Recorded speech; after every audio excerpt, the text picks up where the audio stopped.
네, 안녕하세요. 이번 시간은 세무조정 제12강 외화자산 등 평가차 손익 조정 명세서에 대해서 강의를 해보도록 하겠습니다. 첫 번째로 외화자산 등 평가차 손익 조정 명세서 입력하는 법을 간단하게 알려드리고 기출문제를 풀어보도록 할게요.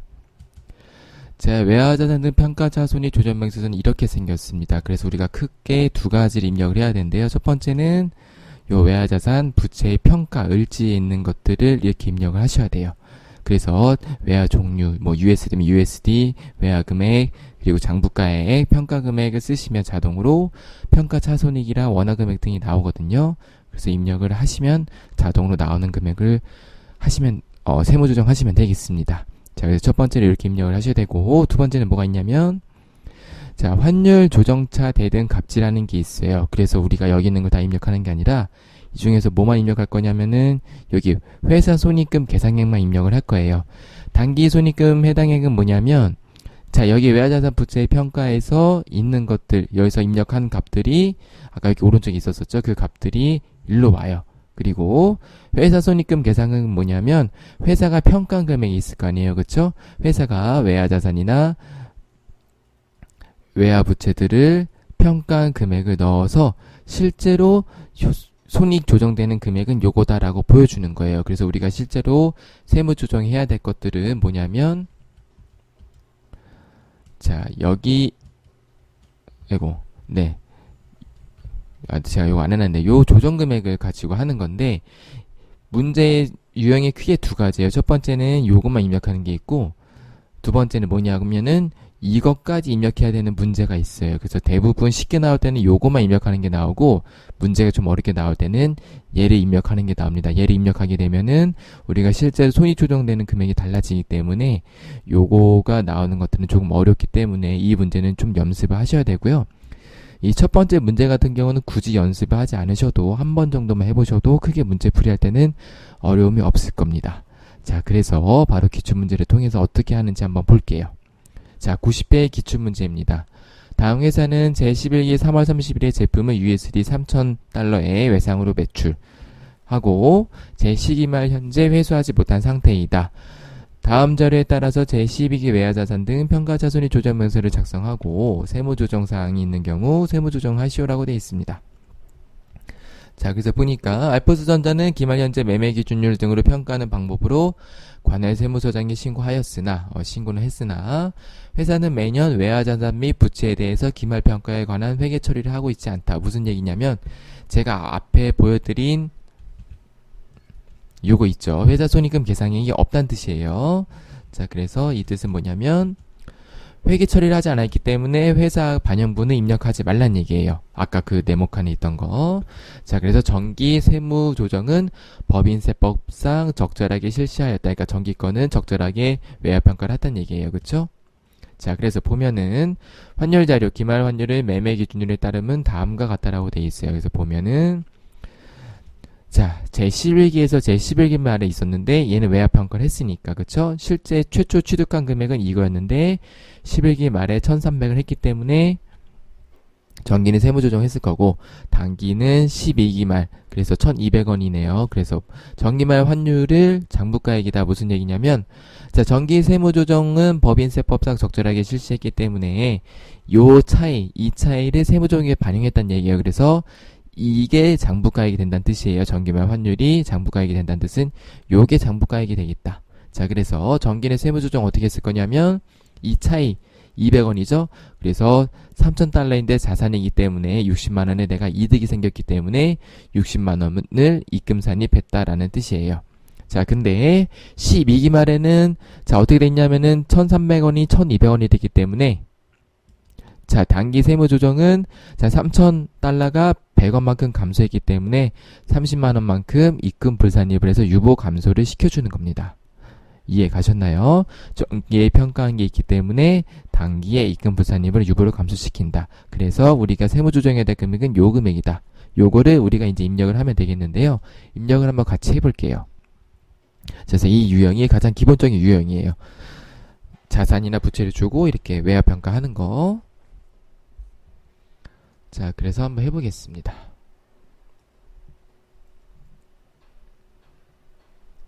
쟤는 요렇게 한번 해볼까요? 자, 자산 하나만 있으니까. 자, 외화 종류가 뭐냐면 F2를 눌러서 USD를 검색을 하셔도 되고요.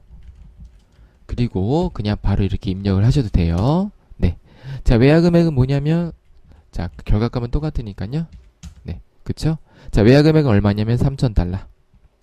자, 장부가에 여기는 중요해요. 원래는 이걸 써야 되거든요. 요걸 써야 되는데 우리는 정기 말에 평가를 했기 때문에 이게 넘어오는 거라서 적용 확률은 1,300원. 자, 평가 금액은 1,200원. 그러니까 30만원의 평가 손익이 생겼는데 정기에 60만원 입금 산입이 됐을 거기 때문에 단기에는 입금 부산입으로 줄여줘야 된다는 거가 포인트입니다. 그래서 자, 조정 등록 누르셔서 직접 이제 누르시고, 그쵸? 외화, 자산, 평가, 이익, 그냥 손익 이렇게 쓰셔도 돼요. 평가 차손익. 그래서 얼마냐면은 30만원. 얘는 중요한 게 뭐냐면은 보통 유보 발생하면 되는데 얘 같은 경우는 정기에 있던 게 단기에 감소한 거기 때문에 유보 감소를 이렇게 넣어 주셔야 된다는 것만 유의하시면 되겠어요. 자, 그래서 단기 건 이렇게 할 수 있고요. 정기 걸 한번 해볼게요. 정기 거. 삭제해보고요. 자, 만약에 이게 단기가 아니라 정기다. 정기면 어떻게 하냐면, 자, 적용 환율이 1,100원이고, 단기에 1,300원. 그래서 60만원이 나오죠? 그래서 얘 같은 경우는 어떻게 하는 거냐면, 외화 자산, 평가 차손익해서 60만원이, 여기는 유보 발생. 정기 거를 하게 되면 유보 발생이 되는 거고, 단기 거를 하게 되면은 유보 감소를 하시면 되겠어요. 네. 자, 이렇게 할 수가 있고요. 자, 그 다음에 제가 아까 요거 잠깐 지우고요. 여기 입력하는 게 있다 그랬었죠. 그래서 요거 입력하는 거를 같이 해볼게요. 어렵게 나오면은 요거 입력하는 게 나오거든요. 그게 최근 기출에는 없고 70회 기출에 있어서 자, 70회로 한번 해보겠습니다. 자, 다음 자료 위에서 외화 자산 등 평가자 손익을 하는 건데, 자, 세무조정은 자산 부채별로 각각 작성하시오. 그래서 보통 자산 부채가 따로 있으면 각각 작성을 하고 나옵니다. 그럴 때는 따로따로 하시면 되겠어요. 자, 그래서 단기 대여금이니까 얘는 자산, 단기 차입금이니까 얘는 부채. 이렇게 제가 표시를 해볼게요. 자, 자산부터 해보겠습니다. 발생일자가 2015년, 얘는 70회라서 2016년 기출이거든요.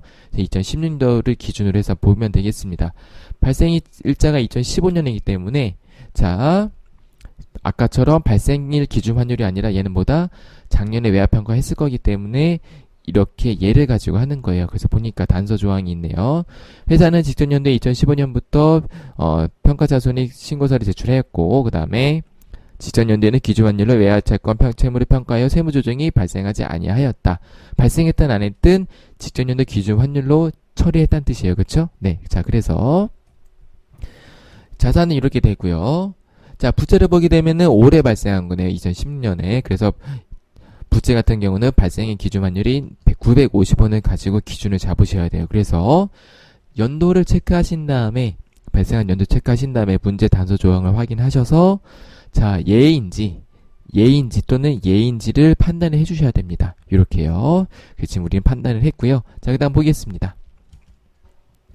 결산의 현재 기준 환율은 1,000원이다. 1,000원인데, 자, 회사는 시중은행 환율인 1,020원을 적용해서 외화채권 채무를 평가했다. 무슨 얘기냐면, 회사가 별도로 평가를 했기 때문에, 자, 기준 환율과 똑같이 평가를 했었으면은 채무 조정이 없겠죠. 그러니까 이렇게 문제는 나오진 않겠지만, 자, 당연히 다르게 문제를 줍니다. 문제를 만들기 위해서요. 자, 그래서 이럴 때는 회사 반영분을 입력을 해야 되는데 어떻게 입력한다? 1,000원과 1,020원의 차이도 고려를 해야 된다. 자, 실제로는 회사 반영분 어떻게 입력하는 거냐면 얘를 가지고 입력하는 거예요. 세무조정은 얘를 가지고 세무조정을 하는 거고요. 그래서 이 회사 반영분 입력할 때도 1,000원과 1,020원을 가지고 고려를 하셔야 돼요. 내가 어떤 거를 가지고 할지. 좀 어렵습니다. 자, 그래서 보면 회사 반영분은 어떻게 입력하냐면 이렇게 입력하는 거예요. 자, 환율을 항상 뭘로 한다? 요거로 우리가 판단한 환율을 가지고 들어옵니다. 들어오고요. 외화금액 그대로 들어오면 되겠고, 자, 장부상 평가 환율은 뭐냐면 요거예요. 회사가 시중은행 환율로 평가한 1,020원. 그래서 이렇게 입력을 해서 장부사 평가 손익을 따로 구해줘야 돼요. 그러니까 얘와 얘의 차이죠. 얘와 얘의 차이. 그래서 곱하면은 얘는 10원이니까 25,000달러에 곱하면 25만원이 되는 거고, 얘는 70원이니까 2만 달러에 곱하면은 140만원이 되는 거예요. 그래서 요거를 평가손익을 구해주셔야 되는데, 자, 중요한 게 뭐냐면 얘는 자산이고 얘는 부채이기 때문에 이 부호를 잘 구분해 주셔야 돼요. 그쵸? 그리고 단기대여금 자산 입장에서는 뭐냐면은 1030원인데 1020원을 줄였으니까 손실이 이렇게 발생한 거고요. 부채 입장에서는 내가 줄 돈이 이것만 주면 됐었는데 이만큼은 더 줘야 되니까 똑같이 마이너스인 거예요. 그래서 부호 판단 잘 하셔야 되겠고요. 첫 번째로 그래서 장부상 평가손익 이 165만원은 어디 입력할 거냐면은 우리 아까 봤던 갑지에 있는 거, 그쵸? 갑지에 회사가 계상한 거를 입력하시면 되겠고, 자, 그 다음에 이게 끝이 아니고 뭘 해야 되냐면 세무상 평가 환율은 요거죠? 기준 환율, 그쵸? 그래서 세무상 평가 손익을 구하는데 어떻게 구하냐면 얘는 요렇게 가지고 구하는 거예요.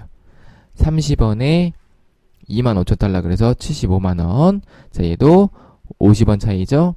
50원 차이인데 2만 달러 곱해서 100만원을 이렇게 해서 세무상 평가 손익을 구하셔야 돼요.